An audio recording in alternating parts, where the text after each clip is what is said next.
Bugün Respublikamızın her yanında anın günü kimi qeyd olunur.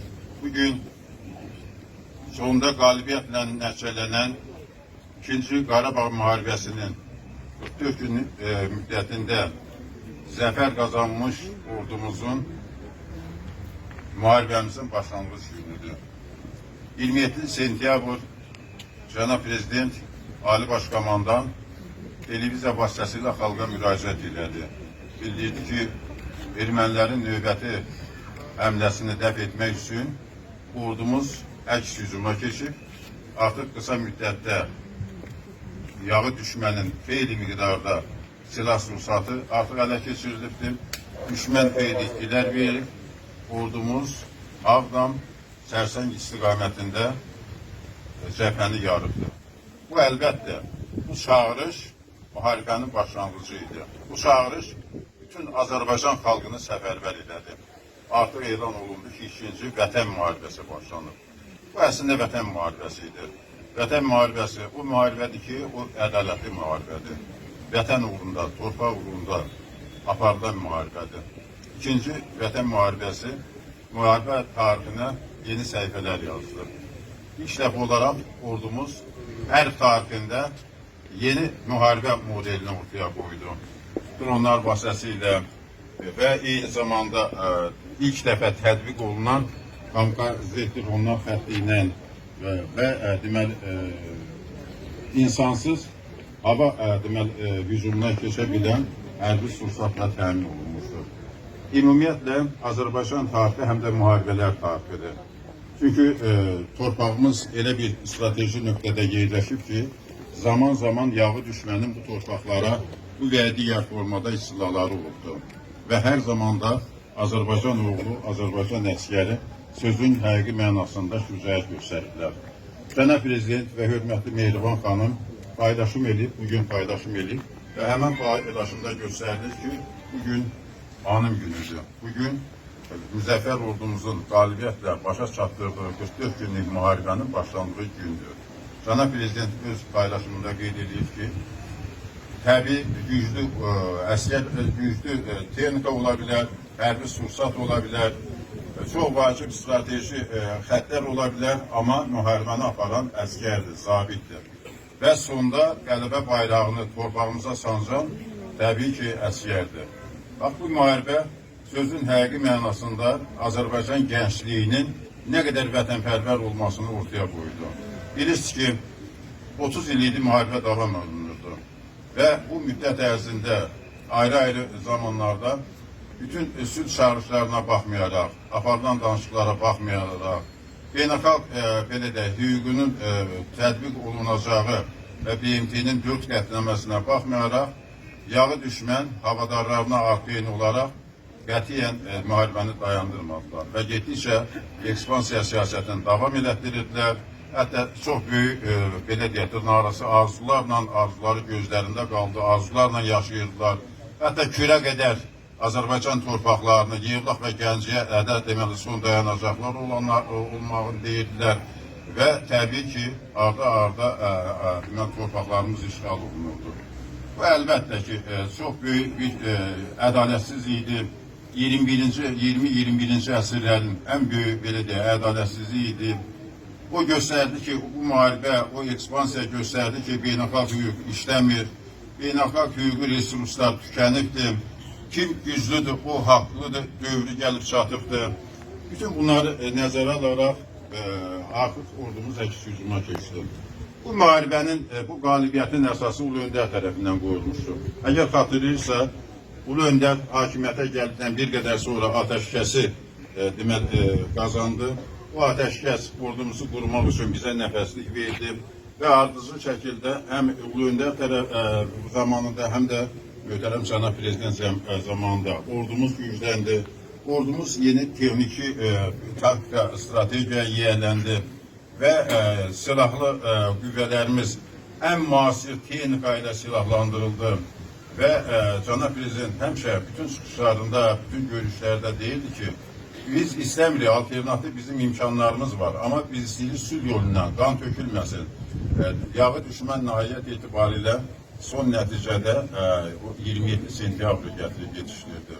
Ümumiyyətlə 27 sentyabr bizim müzəffər ordumuzun yağı düşmənə zərbələr endirdiyi, onun hücumunun qarşısını aldığı ilk gün və eyni zamanda ikinci Vətən müharibəsinin başlanıcı gün oldu. Ona görə də Cənab Prezident müvafiq sərəncamı ilə hər il 27 sentyabr Respublikamızda tərəqqipərvər bəşəriyyət tərəfindən Türk arealında səfirliklərimizdə, diplomatik korpuslarda bu gün anım günü kimi qeyd olunur. Bu günün, belə deyək, tədbirin mənası nədir?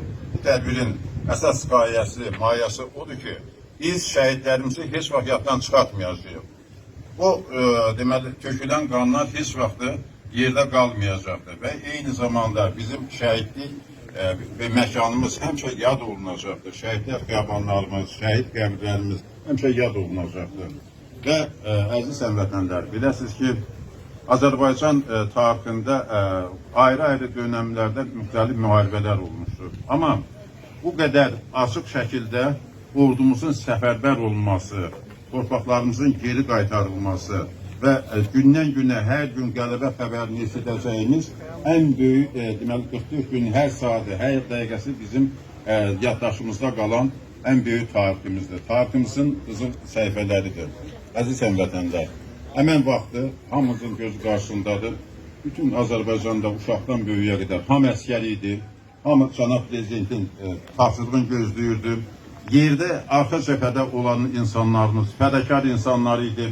Əskərimiz ayağın arxa cəbhəyə, diribən ön cəbhəyə atılırdı. Hər bir rayonda, hər bir səfərbərlik məntəqəsində növbəllik var idi. O cümlədən Bərdədə də 5000-ə qədər insan müraciət edilmişdi. Onlardan 1500 nəfəri deməli ön cəbhəyə ilk ən qaynar nöqtələrdə, döyüşlərdə iştirak elədi və hətta yaşlı adamlar cəbhəyə getməyə səfərbər idi. Bu 30 ildə insanların düşmənə olan nifrətinin bir qabarışı idi, bir deməli cavabı idi.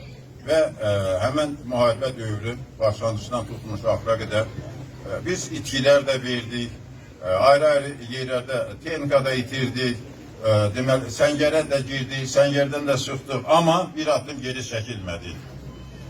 Çanaqqala döyüşündə bir Türkdən soruşurlar ki, nə qədər ölünüz var?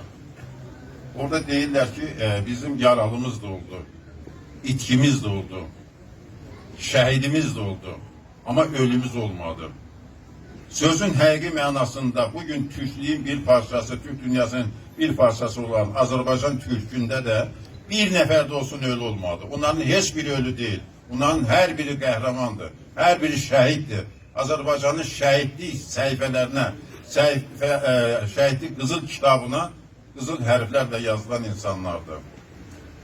Əziz həmvətənlər, hörmətli şəhid valideynləri, şəhid simsarı, qohum əqrabası, bilin ki, o şəhidlər günən, sırağa gün, 5 il bundan əvvəl şəhid olana qədər sizin övladınız idi. Və bugün o bizim hamımız, onlar hamımızın övladıdır. Bu anım günü bizim hamımızın şəhidlərimizi andığımız gündür.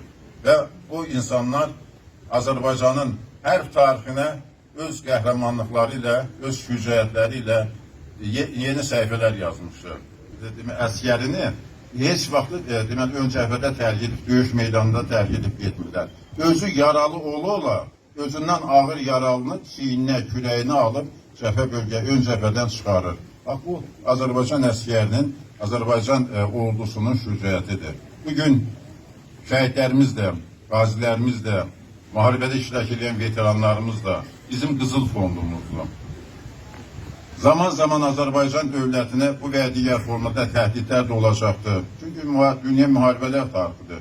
Yer kürəsi, fəndi bəşər xəlq olandan cəmi 200 il müharibəsiz zaman yaşanıbdır. Qalan dövrlər hamısı müharibələr tarixidir. Bugün də sağımızda, solumuzda müharibələr gedir və Azərbaycan ordusu öz şücaəti ilə, Azərbaycan oğlu öz şücaəti ilə gələcək bütün nəsillərə örnək oldu.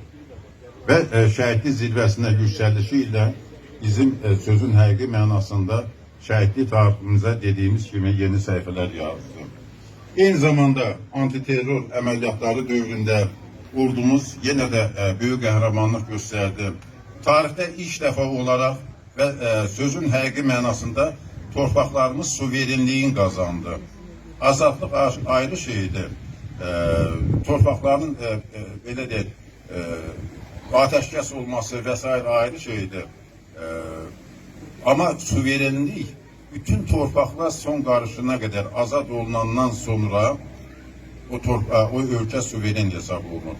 Bax 44 günlük müharibə 27 sentyabr bizim tam suverenliyimizin əsasını qoydu.